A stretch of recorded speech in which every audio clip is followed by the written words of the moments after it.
போ, சீக்கிரம் போ. போ. போறதுக்கு இவ்வளவு கஷ்டப்பட்டு வந்தேன், நீயும் வா போலாம். இல்ல, நான் எங்க அப்பா கிட்ட ஒரு சவால் விட்டுருக்கேன். கல்யாணத்து அன்னைக்கு தான் நான் வருவேன். இன்னைக்கெல்லாம் என்னால வர முடியாது. வீட்ல ஆம்பளைங்க இல்லாத நேரமா வந்து உன் வீரத்தை காட்டி என்ன கூட்டிட்டு போலான்னு பாத்தியா? இத்தனை பேர் இருக்கிற சபையில நீ என்ன தாலி கட்டிட்டு கூட்டிட்டு போகணும். அதுதான் எனக்கும் கௌரவம். வீம்புல என்னைய மிஞ்சிருவ போல. பின்ன காவேரின்னா சும்மாவா? சரி, இது என்னது மறு? சும்மா மாறு வச்சதுக்காக.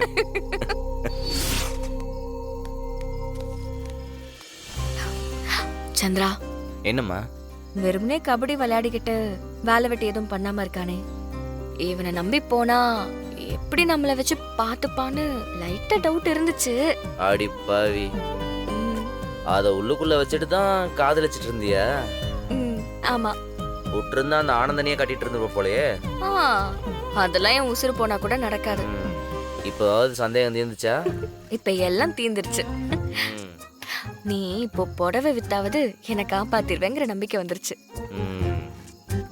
ஆமா, புடவை வியாபாரம் எப்படி? முதல்ல பழக்கமா? உனக்காக பழகிக்கிட்டேன். இன்னைக்குதான் முதல் தடவை வியாபாரம் பண்றேன்.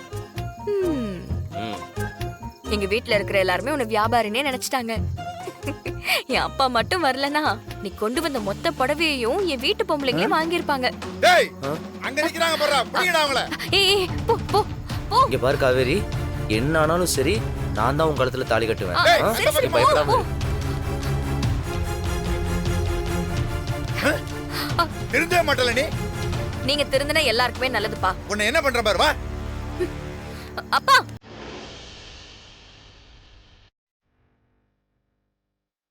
அதுக்கப்புறம் நான் காவேரிய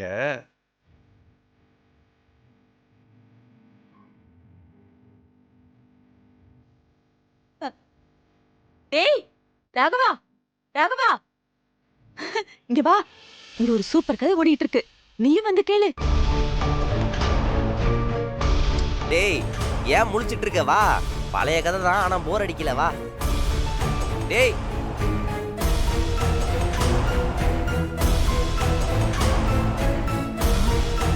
என்னடா இவன் வரும்போதே முகத்தை தொங்க போட்டு வரான்? வலிமா, டைம் ஆயிடுச்சுல வலிமா. நம்மலாம் சீக்கிரமாவே வந்துட்டோம். பாவம் ராகவன் மாமா லேட்டா தானே வந்தாரு, அதனால டயர்ட்ல இருப்பாரு. அதான் கடையில நடந்தது அதுக்கு ஃபீல் பண்றான் போல இருக்கு. கடையில நடந்ததா? என்ன என்னாச்சுன்னா? அது ஒண்ணு இல்ல வள்ளி, ஒரு சின்ன பிரச்சனை. அவனை சத்தம் போட்டு விட்டேன். ஐயோ, ஏன்னா நீ ஏன் அவன்கிட்ட சத்தம் போடுற? பாவம் தானே அவன். சரி போ, அவன்கிட்ட கொஞ்சம் சமாதானமா பேசி கூட்டிட்டு வா. போனா நம்ம எல்லாம் இங்க சந்தோஷமா பேசி சிரிக்கும் போது அவன் மட்டும் தனியா இருந்தா நல்லாவா இருக்கும்? போய் அவனையும் கூட்டிட்டு வானா. நான் போனா போ. ரொம்ப தான் உன் மூத்த மருமகனை காப்பாத்துற. தப்பு பண்ணுவான், திட்டினா மூஞ்சி தூக்கி வச்சுப்பானா அவன். நாங்கெல்லாம் எவ்வளவு வாங்கியிருக்கோம், என்னைக்காவது மூஞ்சி தூக்கி வச்சு பாத்திருக்கியா? டேய், என்னடா பேசுற? அவன் வேற, நீ வேறடா. அது என்னமோ சரிதான், அவரு வேறதான். ஐயோ, நீ ஆரம்பிச்சிடாத மறுபடியும். சும்மா சொன்னத.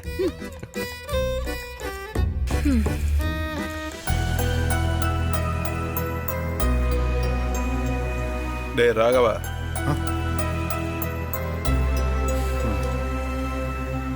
டேய், பிசினஸ்னா கொஞ்சம் முன்ன பின்ன இருக்கத்தாண்டா செய்யும். இதுக்கெல்லாம் கவலைப்படலாமா? இல்லடா, அவரு நம்ம 15 வருஷ கிளையண்டடா. இது வரைக்கும் ஒரு தடவை கூட ஒரு பேமெண்ட்டை ஏமாத்தினது இல்லை. அதனால தான் அவரை நீ பேசினது ரொம்ப கஷ்டமா போச்சு. வேற வழி இல்லாம. அப்பா, நான் அந்த அளவுக்கு பெர்ஃபெக்டான ஆளெல்லாம் இல்லப்பா. எனக்கு தெரியாத விஷயம் எல்லாம் இந்த பிசினஸ்ல நிறைய இருக்கு. கொஞ்சம் கொஞ்சமா கத்துக்கிட்டு தான் இருக்கேன். உங்க அளவுக்கு நான் இன்னும் வளரல, அதை நான் ஒத்துக்கிறேன். ஏய், என்னடா? இல்லப்பா, அதான் நிஜம். ஆனா தப்பு பண்றது எல்லாரோட இயல்பு தானப்பா. அதுக்காக நீங்க என்ன கண்டிக்க கூடாது, திட்டக்கூடாதுன்னு நான் சொல்லலப்பா. நீங்க ஒரு விஷயத்தை சுட்டி காட்டினாதான் அது எனக்கு புரியும். ம். நானும் அதை மாத்திப்பேன். ஆனா அதை நீங்க தனியா கூப்பிட்டு சொல்லிருக்கலாம்ப்பா. எல்லாரும் முன்னாடியும் பேசினது ரொம்ப கஷ்டமா இருக்குப்பா.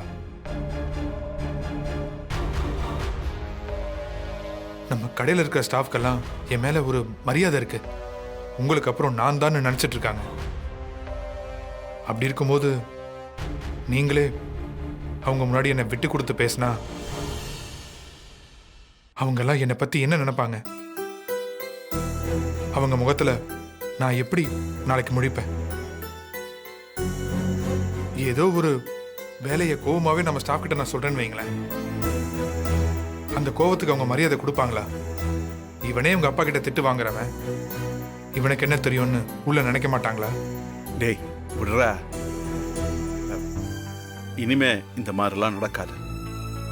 நம்ம ஸ்டாஃப் நம்ம கூட எத்தனை வருஷமா வேலை செய்றாங்க, அவங்க அந்த மாதிரிலாம் யோசிக்க மாட்டாங்க.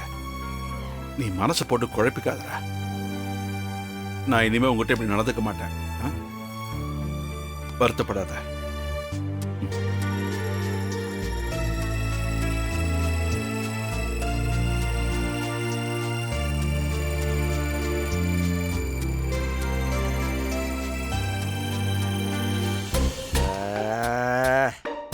இந்த சமாதானம்லாம் அப்புறம் பண்ணி கூடாதா? ம். கதையை பாதியில விட்டு அப்படியே போயிட்டாரு. இப்போ என்னமோ அரை மணி நேரம் இன்டர்வியூ விட்ட மாதிரி இருக்கு. கூப்பிடுத்த இப்போ அவனை சமாதானப்படுத்துறது ரொம்ப முக்கியமா? இல்லைன்னா நீயாவது கதையை கன்டினியூ பண்ணு. அதெல்லாம் ஒண்ணும் வேண்டாம், மாமாவே வந்து சொல்லட்டும். மாமா சொன்னதா இன்ட்ரெஸ்டிங்கா இருக்கு. அத வாழ்ந்து அனுபவிச்சவங்க சொல்றதுக்கும் அத கேட்டவங்க சொல்றதுக்கும் வித்தியாசம் இருக்கு. நல்லா எடுத்து சொல்லு. இந்த முட்டா பயலுக்கு உடனே என்ன சொல்ல சொல்றான்?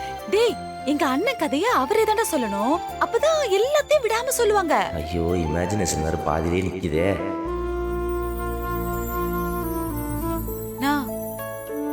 என்னடா நீ மட்டும் வர? அவன் எங்க என்ன சொன்னா? ஒண்ணு இல்ல வள்ளி. என்னாச்சுன்னா, போகும்போது அவனை சமாதானப்படுத்தி கூட்டிட்டு வரேன் தானே சொன்னேன். இப்ப ஏன் சோகமா இருக்க? ராகவ ஏதாவது சொன்னானா? மாமா, ராகவன் மாமா எதுவும் சொன்னாரா? இல்ல வீரா, அவன் என்ன தப்பா புரிஞ்சுக்கிட்டான்.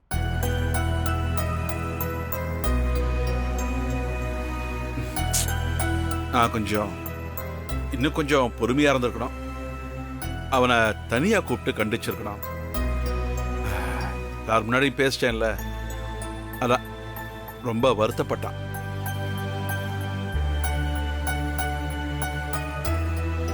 அவன் இந்த மாதிரிலாம் வருத்தப்பட்டு நான் பார்த்ததே இல்லை.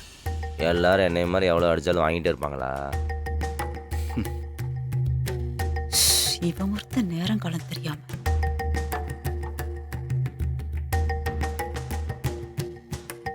மாமா மாமா, என்ன மாமா, கதையை சொல்லிட்டு போலாமே. இல்ல வீரா, இன்னொரு நாள் பேசலாம். எனக்கு ஒரு மாதிரியா இருக்குமா. மாமா, ராகவன் மாமா காலையில சரியாயிடுவாரு.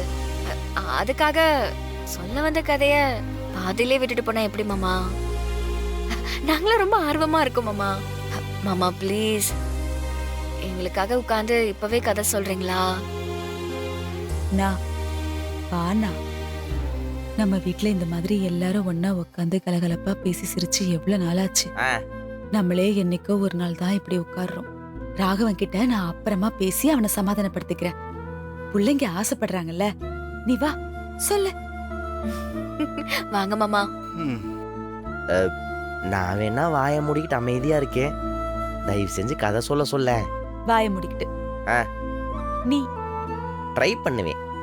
ரொம்ப கஷ்டம்டா. ம். நீ வந்து சொல்லு. வாங்க மாமா. வானா. மாமா ப்ளீஸ். சரிம்மா.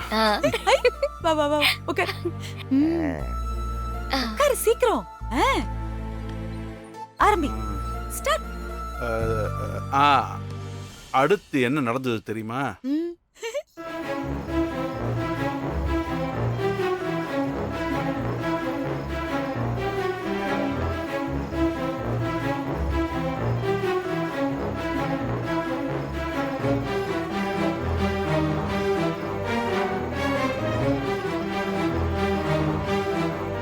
சந்திரா, என்னடா மேட்ச் முடிஞ்சு ஊருக்கு போலான்னா நீ இங்கே டென்ட் போட்டு சுத்திட்டு இருக்கா?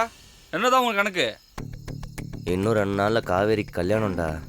அப்படியே விட்டு வர சொல்கிறீங்களா? இழுத்துட்டு வா, கோயிலை வச்சு நாங்க உனக்கு கல்யாணம் பண்ணி வைக்கிறோம். டேய், அவங்க அப்பாவே ஒத்துக்கணும்டா. அவர் தலைமையில தான் எங்கள் கல்யாணம் நடக்கணும். அதுக்கு ஏதாவது வழி பண்ணணும்டா. டேய், ஏதாச்சும் யோசனை இருந்தா சொல்லு, பண்ணுவோம். குறுக்கு வழியில் போய் இந்த கல்யாணத்தை பண்ணக்கூடாதுன்னு நினைக்கிறேன். இல்லைன்னா என்ன வேணா செய்யலாம். ஐயோ சாமி, இப்ப கூட உன் நேர்மையை விட மாட்டியா நீ? என்னடா பண்ணுறது? கூடவே பிறந்தது, டக்குன்னுலாம் விட முடியல. டேய், நீ சரின்னு சொல்லு, பொண்ணை தூக்கிட்டு வந்து நாங்க உனக்கு கட்டி வைக்கிறோம். டேய், பொண்ணு தூக்குறது என்னமோ அவ்வளோ ஈஸின்னு சொல்ற? அவங்க யாரும் தெரியுமில, இந்த ஊர்ல பெரிய தலைக்கட்டு. கையை வச்சோம்னு வை, கையிலேயே வெட்டுவாங்க. இவன் காதலுக்காக 2 கை இல்லாம இருக்கிறதா? ஓட பேசாம. டேய், குறுக்கு வழி வேணான்னு சொல்லிட்டேன். அப்புறம் அதை பற்றியே திரும்ப திரும்ப பேசிட்டு இருந்தா எப்படி? என்ன ஆனாலும் சரி, எனக்கும் காவேரிக்கும் தான் கல்யாணம். அதை யாராலையும் மாற்ற முடியாது. என்னடா?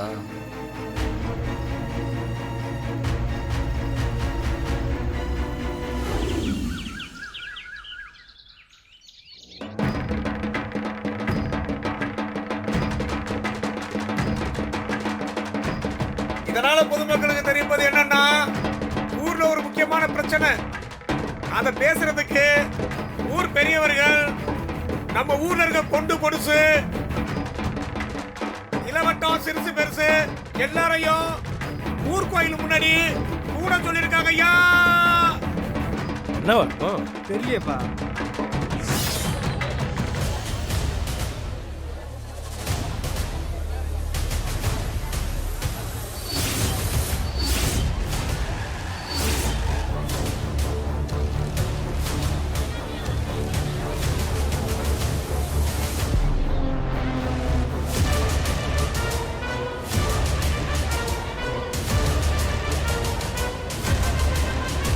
ஐயா, நீங்க ஏன் நின்னுகிட்டு இருக்கீங்க? வழக்கமா சேர்ல தானே உட்காந்துருப்பீங்க, உட்காருங்க. அப்புறம் என்னன்னு பேசுவோம். இன்னைக்கு நான் இந்த சேர்ல உட்கார தகுதி இழந்துட்டு நிக்கிறேன்.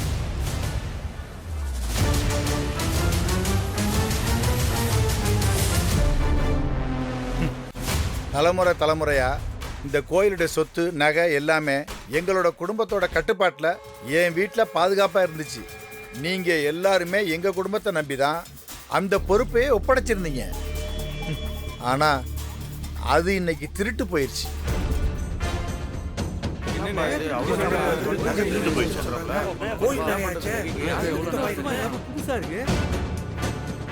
என்னையா சொல்றீங்க? ஆமா, ஏதோ ஒரு கொள்ளைக்காரனுங்க என் வீட்டுக்குள்ள இறங்கி என் வீட்டில் இருந்த நகையெல்லாம் களவாண்டு போயிட்டானுங்க. நான் என் பொண்ணோட கல்யாண வேலையா இருந்ததுனால அதை சாதகமா பயன்படுத்தி இந்த வேலையை பார்த்துட்டானுங்க. பக்கத்து ஊர்ல எல்லாம் கொள்ளடிச்சிட்டு காட்டுல பதுங்கி இருக்கதா சொல்றாங்களே, ஒருவேளை அவனுங்களா இருக்குமோ? எனக்கும் அவனுங்க மேலதான் சந்தேகமா இருக்கு. ஏங்க, பார்த்து வச்சிருக்க கூடாதா? அந்த நகையோட மதிப்பு 10 லட்சத்துக்கு மேல இருக்குமே. தொலைச்சிட்டு வந்து இப்படி சாதாரணமா சொல்லிட்டு இருக்கீல. ஏங்க, இன்னும் நாங்களே நகை எடுத்து திருடன் கையில கொடுத்த மாதிரி பேசுறீங்க. கோயில் நகையை பத்திரமா வச்சுக்க தெரியல, பொறுப்பு எதுக்கு, பதவி எதுக்கு? யாரை பார்த்து என்ன பேசிட்டு இருக்கீங்க? ஏப்பா, உன் மாமா ஊர் தலைவரா இருந்தானே, கோயிலோட நகை தானே. அதுவே போனதுக்கு அப்புறம் அவர் எப்படி தலைவரா இருக்க முடியும்? எல்லாரும் கொஞ்சம் பொறுமையா இருங்க. நான் எப்பாடுபட்டாவது களவு போன நகையை மீட்டு கொடுக்குறேன். எப்படி மீட்டு கொடுப்பீங்க? எனக்கு நம்ம ஊர் இளவட்டங்க மேல நம்பிக்கை இருக்கு. அவனுங்க மீட்டு தருவாங்கன்னு நான் நம்புறேன். அதையும் மீறி கோயில் நகை என்ன விட்டு போயிடுச்சுன்னா அந்த நகையோட மதிப்பு என்னவோ அதுக்கு பதிலா நான் என் சொத்தையும் எழுதி கொடுத்துட்றேன். அதோட இந்த ஊர்ல எனக்கு இருக்கிற மரியாதை, பரிவட்டம், பொறுப்பு எல்லாத்தையும் நானே விட்டு கொடுத்துட்றேன். அப்பா இளவட்டங்களா, இவர் சொல்றத கேட்டீங்கல்ல? நீங்க எல்லாரும் காட்டுக்குள்ள போய் நகையை தேடி கொண்டு வந்து கோயிலுக்குள்ள வச்சிருங்க. யாரெல்லாம் போறீங்க?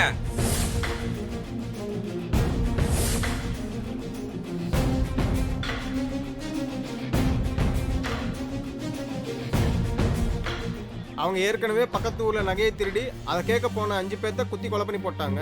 உசுருக்கு உத்தரவாதம் இல்லாத இடத்துக்கு போய் எங்களுக்கு எதாவது ஆச்சுன்னா அதனால எங்களுக்கு என்ன லாபம்? கோயில் நகை அவர் கௌரவம், அவர் மரியாதை. அதனால அவர் தானே நகையை மீட்க போனோம். நாங்க வேணா போய் அந்த நகையை மீட்டு கொண்டு வரட்டுமா? டேய் டேய், பேசாம இரு.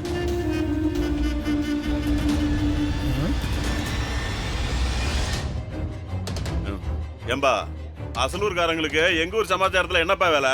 ஐயா, கோயில் நகை தொலைஞ்சு போச்சுன்னு புலம்பிட்டு இருக்கீங்க. காட்டுக்குள்ளேயும் யாரும் போக மாட்டேன்னு சொல்றீங்க. நாங்க போறோம்னு சொன்னா அதுக்கும் ஒத்துக்க மாட்டீங்க. எப்படிங்க ஐயா? உங்களால முடியும்னா இந்த உதவியை நான் என்னைக்குமே மறக்க மாட்டேன். நீங்க காலத்துக்கு மறக்காம இருக்கணும்னு ஒண்ணு நாங்க செய்யல. நாங்க கேட்கறத நீங்க கொடுக்க சம்மதம் சொன்னா எங்க உசுர பணைய வச்சு காட்டுக்கு போய் நாங்க நகையை மீட்டு வரோம். ம்? என்ன வேணும் சொல்லுங்க. உங்க பொண்ணு காவேரிய இதோ நிக்கிறான் என் நண்பன் ராமச்சந்திர, அவனை கட்டி கொடுக்கணும். கொடுப்பீங்களா?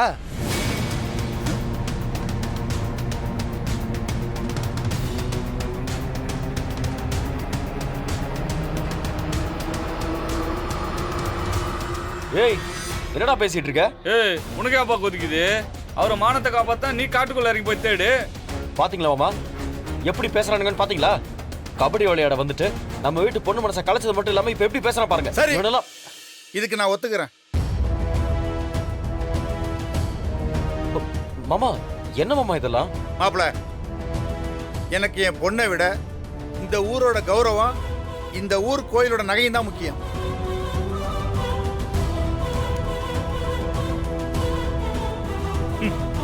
என் பொண்ணுக்கு நிச்சயம் பண்ண முகூர்த்தம் தான் உங்களுக்கான நேரம். அதுக்குள்ள நகையை மீட்டு கொண்டு வந்தா என் பொண்ணு காவேரிய இந்த பையனுக்கு நான் கல்யாணம் பண்ணி கொடுக்குறேன். இல்லைன்னா இல்லைன்ற பேச்சுக்கே இடம் இல்ல. நாங்க சொன்னதை செஞ்சு காட்டுறோம்.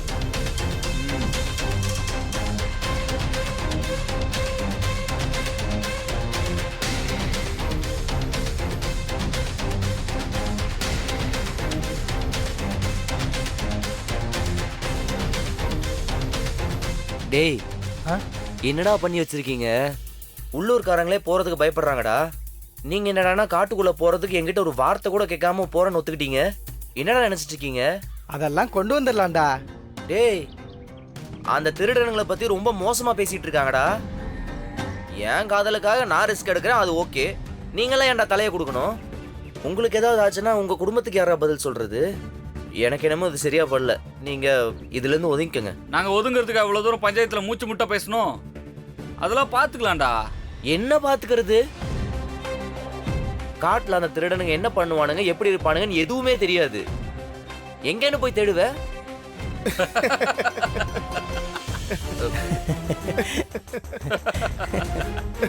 என்னடா சிரிச்சிட்டு இருக்கீங்க? அந்த நகை திருடினது உன் ஃப்ரெண்ட்ஸா இருந்தா எவ்வளோ சௌகரியமா இருக்கும். திருட்டு பசங்க எனக்கு எப்படா ஃப்ரெண்ட்ஸா இருக்க முடியும்? டேய் அந்த திருட்டு பசங்களே நாங்க தான்டா. என்னடா சொல்றீங்க? உன் காதல சேர்த்து வைக்க இதை தவிர வேற வழியே தெரியலடா. நீ அந்த பொண்ணை மறந்துடுன்னு பார்த்தா அதுக்குள்ள பித்து பிடிச்ச அலையிறியடா. இதெல்லாம் பார்த்துட்டு எங்களால் சும்மா இருக்க முடியாதா? அதனால தான் இப்படி ஒரு வேலையை பண்ணோம். என்னடா பைத்தியகாரத்தனமா ஒரு வேலையை பார்த்துருக்கீங்க? டேய் நகையை கொண்டு போய் கொடுத்துட்டு அந்த பொண்ணை கல்யாணம் பண்ற வழியை பாடுறா. முதல்ல நகை எங்க வச்சிருக்கீங்க அதை சொல்லுங்க. வா வா வா காட்டுறேன். காட்டுறேன் வா. இங்க பாருங்கடா, நகையை கொண்டு போய் கொடுத்துட்டு நான் உண்மையை சொல்லிடுவேன். எனக்கு போய் சொல்லி ஏமாத்தி காவேரியை கல்யாணம் பண்ணணும்னு எந்த அவசியமும் இல்லை. எப்பா நேர்மையின் சீக்கிரமே கொஞ்சம் வாயை முடிட்டு வரியா? உனக்காக உசுர பணைய வச்சு திருடிட்டு வந்திருக்கோம்டா. அதுக்காச்சும் கொஞ்சம் மரியாதை கொடு. முதல்ல நகை எங்க இருக்குன்னு காட்டுங்கடா. வா மாப்ள, பக்கத்துல தான் இருக்கு. இன்னும் எவ்வளவு தூரம்டா கூட்டு போவீங்க? டேய் நகையை மறைச்சு வைக்கிறது உங்க மரியாதை வேணாமா? அக்கிலே வச்சுட்டு சுத்த முடியும். இங்க தானே வச்சிருக்கோம். வா வாடா. திருட்டு வேலை எல்லாம் எங்க தான் கத்துக்கிட்டீங்களோ தெரியல. ஏய் தம்பி, உன் காதலை சேர்த்து வைக்கிறதுக்கு தான் நாங்க இப்படி எல்லாம் பண்ணோம். சும்மா திட்டிட்டு இருக்காத. வா.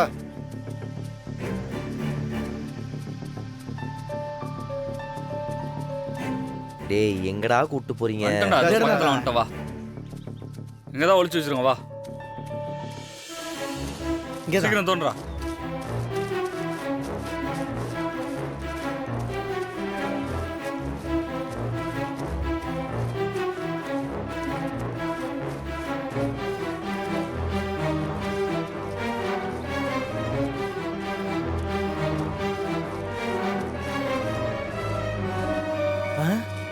என்னடா காணோம்?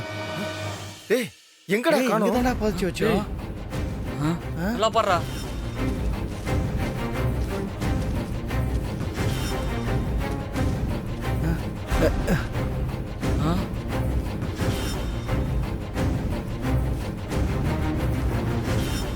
ஐயோ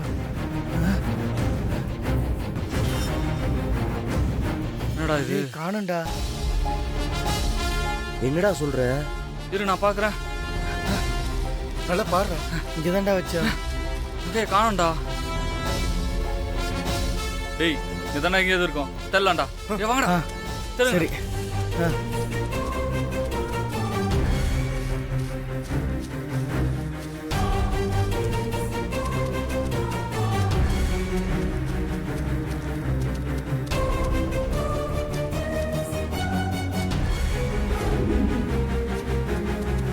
காணும்டா டேய் எங்க தேடியும் கிடைக்கலடா என்னடா விளையாண்டுருக்கீங்களா? டேய் இது எங்க மாமனாரோட மரியாதை பிரச்சனை. நகை எங்க இருந்தாலும் எனக்கு எடுத்து கொடுத்துருங்க, அவ்வளவுதான். டேய் சத்தியமா காணும்டா. இங்கே தான்டா வச்சிருந்தோம். என்னடா சொல்லிட்டு இருக்கீங்க? ஆமா, நீங்க திருடி கொண்டு வந்து வச்சது வேற யாருக்கு தெரியும்? யாருக்குமே தெரியாது தானே நினைச்சோம். ஆனா திருடு போயிடுச்சு. யாராவது பார்த்து எடுத்துருப்பாங்களோ? தெரியலையே. டேய் இப்ப எங்க என்னடா போய் தேடுறது? இது நகை கிடையாதுடா. தலைமுறை தலைமுறையா அவங்க குடும்பத்தோட மரியாதை. அந்த நகையை வச்சிருக்கறனால தான் அவர் ஊர் தலைவராகவே இருக்காரு. அவர் சொல்றத 4 பேர் கேட்குறாங்கன்னா அது இதனால தான். இது மட்டும் கிடைக்கலன்னு வைங்களேன், அதெல்லாம் மொத்தமா போயிடும். டேய் யாரோ பிளான் பண்ணி தானே நகையை தூக்கியிருக்கானுங்க.